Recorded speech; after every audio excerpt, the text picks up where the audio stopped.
Right, నమస్తే, welcome to Andhraprabha. మనతో పాటు సిద్ధంగా ఉన్నారు కరుణాకర్ గారు ఉన్నారు. శివశక్తి ఆర్గనైజేషన్ నుంచి మనతో పాటు తన యొక్క మనోభావాలు పంచుకునేందుకు సిద్ధంగా ఉన్నారు. ముందుగా వారిని మనం వెల్కమ్ చెప్తున్నాం.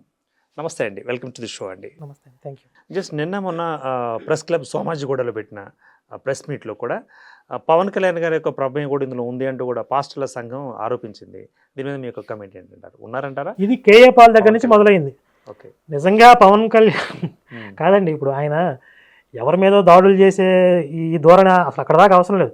నిజంగా ఇప్పుడు ఆయన ఏదైతే హిందుత్వం కోసం చెప్తున్నారో, నేను హిందువుని అని నిలబడితే చాలు. ఈరోజు హిందుత్వం చాలా బలం. అంటే వీళ్ళు తట్టుకోలేకపోతున్నారు అది. ఇప్పుడు పవన్ కళ్యాణ్ లాంటి ఒక పెద్ద హీరో, అంత పెద్ద నాయకుడు, నేను హిందువుని ప్రకటించుకోవటం ఏంటి?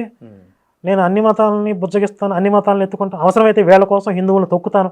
ఇప్పుడు ఇలాంటి సెక్యులరిజంతో మాట్లాడే నాయకులు ఉన్నారు కొంతమంది హిందువులే, వాళ్ళు సహజంగా హిందువులు, కానీ నేను మీ పక్షం, మనమంతా ఒకటి, వాళ్ళని చంకనెక్కించుకుని వీళ్ళని కింద పడేయటం, ఈ ధోరణి చూశారు రాజకీయ నాయకుల్లో. ఇప్పుడు పవన్ కళ్యాణ్ లాంటి వాడు అంత స్టాండ్ తీసుకుంటే హిందువులందరిలో కొద్దిగా ఆయన అభిమానుల్లో కూడా హిందుత్వం మేల్కొనిది కదా, అది వీళ్ళు తట్టుకోలేకపోతున్నారు. అందుకని ఆయన టార్గెట్ అయ్యాడు. అయితే ఆయన హిందువుగా నిలబడినందుకు, లేకపోతే హిందుత్వం వైపుగా ఆయన హక్కు అండి అది. ఇప్పుడు ఆయన ఏమంటున్నాడు, నేను వేరే మతాల మీద దాడి చేస్తానని చెప్పట్లా.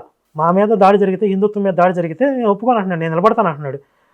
15 నిమిషాలు టైం ఇస్తే అనే వార్నింగ్ తప్పు కదా. మీరు ఈ భారతదేశంలో మేము ఉండలేము అని చెప్పి వేరే దేశం తీసుకున్నారు. సరే, ఆ దేశం తీసుకున్నారు, అక్కడ పోలా, కొంతమంది మిగిలారు ఇక్కడ, మళ్ళీ అలా అలా స్ప్రెడ్ అయ్యారు. మళ్ళీ ఈ దేశాన్ని కూడా కబళించాలి, మీరు టైం ఇస్తే మేము వేసేస్తాం అనేది ఎంత ప్రమాదకరం. ఐడియాలజీ మంచిది కాదు కదా. దాన్ని తప్పుపడితే నువ్వు అట్లా మాట్లాడకూడదు అంటే ఏమి, వీళ్ళని సాటిస్ఫై చేయడానికి ఒక జాతి తనను తాను ఆత్మవంచన చేసుకుంటూ ఆత్మాహుతి చేసుకోవాలా? ఒక జాతి మొత్తం నిర్వీర్యం అయిపోతే వీళ్ళ కళ్ళు చల్లబడతాయా? వీళ్ళని సంతృప్తి పరచడానికి, వీళ్ళ గొంతెమ్మ కోరికలు తీర్చడానికి మమ్మల్ని మేము తగలబెట్టుకోవాలి ఏంటి? ఇంకా ఆ రోజులు నడవండి, అయిపోయింది. రైట్ అండి, ఆల్ ది బెస్ట్ అండి. Thanks for the participation with me. Thank you. Thank you. Keep watching Andhraprabha.